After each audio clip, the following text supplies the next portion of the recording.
নমস্কার। আজ একটা মামলা জিতলাম জানেন, সেটা প্লেন্টিফের হয়ে নয়, ডিফেন্ডেন্টের হয়ে। মামলাটা আমাকে সিনিয়র ব্রিফ করা হয়েছিল, প্রায় হারা মামলা। আমার যিনি ক্লায়েন্ট তিনি অলরেডি নোটিশ অ্যাকসেপ্ট করে নিয়েছেন এবং তিনি তার রিজনেবল রিকোয়ারমেন্ট যে প্লেন্টিফের সেটা অ্যাকসেপ্ট করে নিয়েছেন। তিনি যে থাকেন না টেনেন্সিতে সেটাও অ্যাকসেপ্ট করে নিয়েছেন। মানে হারার জন্য কোনো কিছু বাকি রাখেননি। সেই মতো স্টেজে আর্গুমেন্টের সময় আমার কাছে ব্রিফটি এলো। ব্রিফে যখন আমি সাক্ষীটা পড়লাম, আমি শুধু তাকে একটা কথা বললাম, আর কিছু নিজেকে হারানোর জন্য বাকি রাখেননি?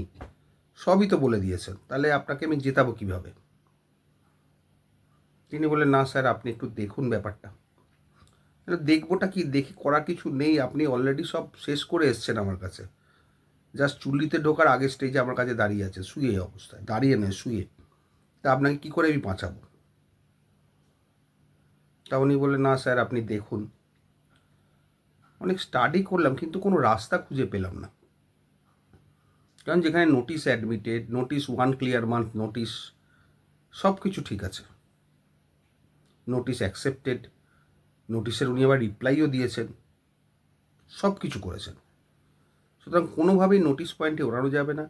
রিজনেবল রিকোয়ারমেন্ট প্লেন্টিফের সত্যি দরকার, কিছু করার নেই। সেটা আবার অ্যাডমিশনও আছে, আবার টেনেন্ট অ্যাডমিটও করেছেন যে তিনি ওখানে থাকেন না, তার জায়গায় অন্য লোক থাকে। প্লেন্টিফের যা যা গ্রাউন্ড টেনেন্ট অ্যাডমিট করে নিয়েছে। আমি ফার্স্টে ব্রিফটা ফেরতই দিয়ে দিচ্ছিলাম, না এ মামলা আমি জেতাতে পারবো না, আমি নেব না, কোনো মতেই নিয়ে যেতে পারবো না। যাই হোক, কী মনে হলো, আচ্ছা ঠিক আছে রেখে যান। তা আমি ব্রিফটা বেশ ভালো করে স্টাডি করলাম, কিছুতেই পয়েন্ট খুঁজে পাই না। কী করা যাবে? হঠাৎ করে রিটেন স্টেটমেন্টে আমার ক্লায়েন্টের একটা জায়গায় আমি খুঁজে পেলাম যে নোটিশ ব্যাড ইন ল।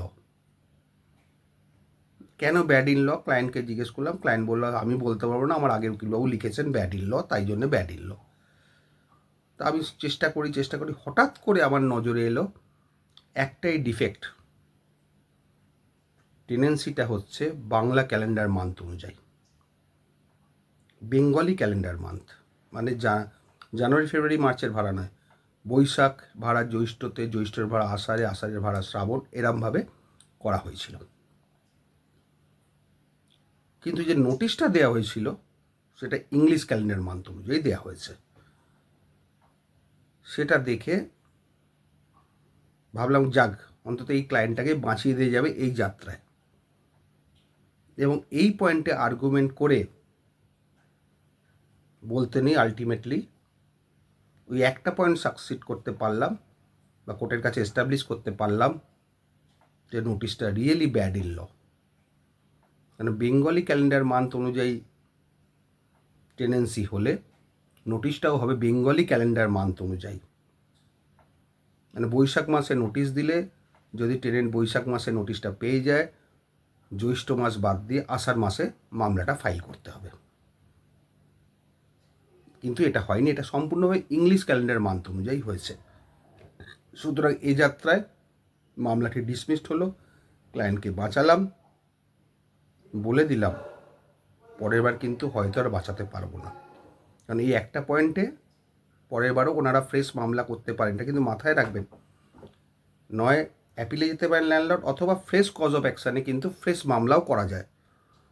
তাই জন্য আমি বলে দিলাম, তখন কিন্তু আপনার এই সাক্ষীগুলো, বাদবাকি সাক্ষীগুলো ওরা কাজে লাগাবে।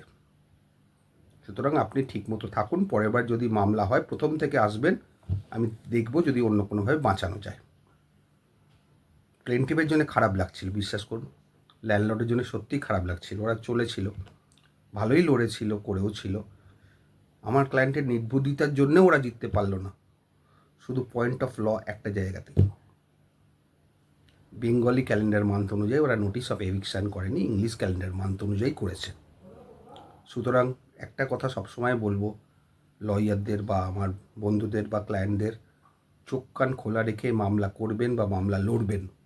এমন কিছু করবেন না বা বলবেন না যেটা আপনার এগেনস্টে চলে যায়, যেটার জন্য পুরো মামলা লাস্ট মুহূর্তে হেরে যেতে হয়। ভালো থাকবেন সবাই।